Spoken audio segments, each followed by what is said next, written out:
അദ്ദേഹത്തിന്റെ ഫാമിലി വന്നിട്ടുണ്ട് അല്ലേ? തീർച്ചയായിട്ടും. അച്ഛനും അമ്മയും കൂടി സ്വാഗതം ചെയ്യാം. വരൂ. ഓക്കെ.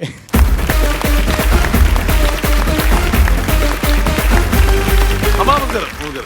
ഇപ്പൊ ഇത്രയും ബ്ലെസ്ഡ് ആയിട്ടുള്ള ഒരു സിംഗർ ആയിട്ടുള്ള ഒരു മകനെ കിട്ടിയത് തന്നെ വലിയ കാര്യം. മകൻ എന്റെ അടുത്ത് പറയായിരുന്നു, അച്ഛൻ എന്നെക്കാളും വലിയ സിംഗറാണ്. അത് ശരി. അച്ഛൻ കിഷോർ കുമാറുമായി സ്റ്റേജ് പങ്കിട്ടിട്ടുള്ള ആളാണെന്നാണ്. തീർച്ചയായിട്ടും. അതായത് 2 പ്രാവശ്യം ഞാൻ പഠിച്ചത് മുഴുവൻ നോർത്ത് ഇന്ത്യയില്, കാൺപൂരിലാണ് ജനിച്ചു വളർന്നത്, UP-ല്. പിന്നെ കാൺപൂരിൽ പ്രോഗ്രാം ഉണ്ടായിരുന്നപ്പോൾ കിഷോർ കുമാർ, അമിത് കുമാർ രണ്ടുപേരും കൂടെ. അന്ന് ഏത് പാട്ടാ പാടിയത്? മേരെ സപ്നോഗ്രാണി. 2 വരി പാടി നോക്കാം, എന്നിട്ടില്ലേ ബാക്കി പരിപാടി. പിന്നെ അതുകൂടാതെ അഭിജിത്ത് ഭട്ടാചാര്യയുടെ കൂടെ 10 വർഷം ഒരുമിച്ച് പാടിക്കൊണ്ടിരുന്ന വ്യക്തിയാണ്. ആണോ? അത് ശരി. ഓക്കെ അഭിജിത്ത്, അപ്പൊ നമുക്ക് 1-2 പാട്ട് വേണ്ടി വരും. പറയാം. ഒരു പാട്ട് നമുക്കൊരു 4 വരി ഇഷ്ടമുള്ള പാട്ട് പാടിക്കുള്ളൂ. हमें तुमसे प्यार कितना ये हम नहीं जानते, मगर जी नहीं सकते तुम्हारे बिना. हमें तुमसे प्यार, सुना गम जुदाई का हैं लोग, जाने जिंदगी कैसे बिताते हैं लोग.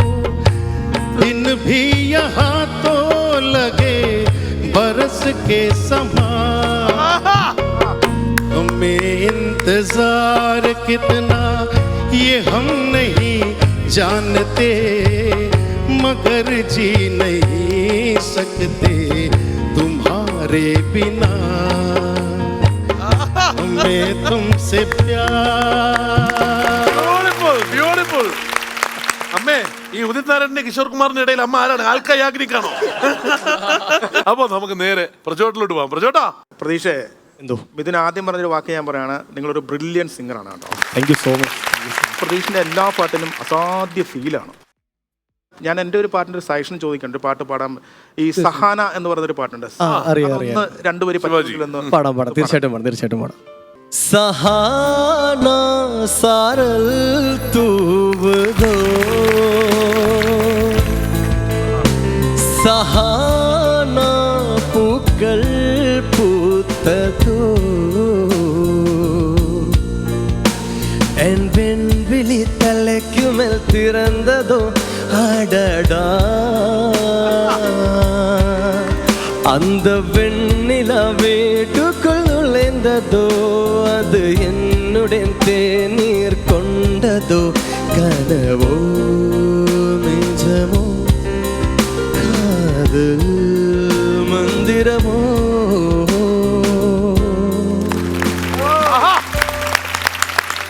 സൂപ്പർ. Thank you Vinay. വൻപൊളിയായിരുന്നു. ഇത് നമ്മളുടെയൊക്കെ ചൈൽഡ്ഹുഡ് എന്ന് പറഞ്ഞു കഴിഞ്ഞാല് ഏറ്റവും കൂടുതൽ ഇൻഫ്ലുവൻസ് ചെയ്ത ഒരാളാണ് ഉദിത് നാരായൺ. ഉദിത് നാരായൺ കുമാർ സാനു കോമ്പറ്റീഷൻ ആയിരുന്നല്ലോ ആ ടൈം. പിന്നെ എനിക്ക് ഭയങ്കര ഇൻട്രസ്റ്റിംഗ് ആയി തോന്നിയത്, ഉദിത് നാരായൺ സ്റ്റേജിൽ ലൈവ് പെർഫോം ചെയ്യുമ്പോൾ പുള്ളിയുടെ ബോഡി ലാംഗ്വേജ് ഇല്ലേ, പുള്ളി കൈ കുറച്ചുണ്ടല്ലേ? കുറച്ചല്ല, കറക്റ്റ് ആയിട്ടുണ്ട്. അത് ചെയ്യുമ്പോഴേ വരൂ. ഇതാരാണ് പുള്ളിയുടെ. അത് ഭയങ്കര രസമാണ്. പിന്നെ അദ്ദേഹത്തിന്റെ അല്ലാത്ത പാട്ടുകൾ പാടുന്നത് നിങ്ങൾ ഗംഭീരമായിട്ടാണ് പാടുന്നത്. Thank you so much. അത് പറയുന്ന പോലെ ചില പാട്ടുകളൊക്കെ കേട്ടിട്ട് നമ്മൾ മൈൻഡ് ബ്ലോൺ ആണെന്ന് പറയില്ല, അപ്പൊ അങ്ങനത്തെ ഒരു പാട്ടാണ് എ അജ്നബിയൊക്കെ. ഇതൊരു വലിയ ബ്രേക്ക് ആയിട്ടാണ്. ഏറ്റവും കൂടുതൽ ആളുകൾ കാണുന്ന ഒരു പരിപാടിയാണ്. അപ്പോൾ നിങ്ങൾക്ക് കൂടുതൽ അവസരങ്ങൾ ഉണ്ടാകുക എന്ന് പറയുന്നതല്ല. തീർച്ചയായിട്ടും. Thank you so much. Thank you sir. വിജയടാ. പ്രതീക്ഷേ, എന്തോ ഞെട്ടിച്ചു കളഞ്ഞിട്ടാ. Thank you so much. അച്ഛനും അമ്മയും വന്നപ്പോ ആ ഞെട്ടിലൊന്ന് കുറഞ്ഞിട്ടാ. കാരണം ഇദ്ദേഹത്തിന്റെ പാട്ട് ഞാൻ കേട്ടിട്ടുണ്ട്.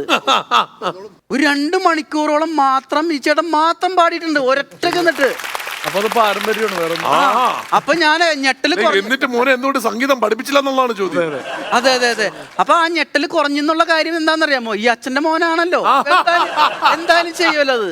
എന്തായാലും ഓൾ ദ ബെസ്റ്റ്. സൂപ്പർ. എല്ലാം ഗംഭീരമാവട്ടെ. Thanks lot for coming. Thank you so much. വലിയൊരു ഗൈഡ് കൊടുത്തു പ്ലീസ്. Thank U.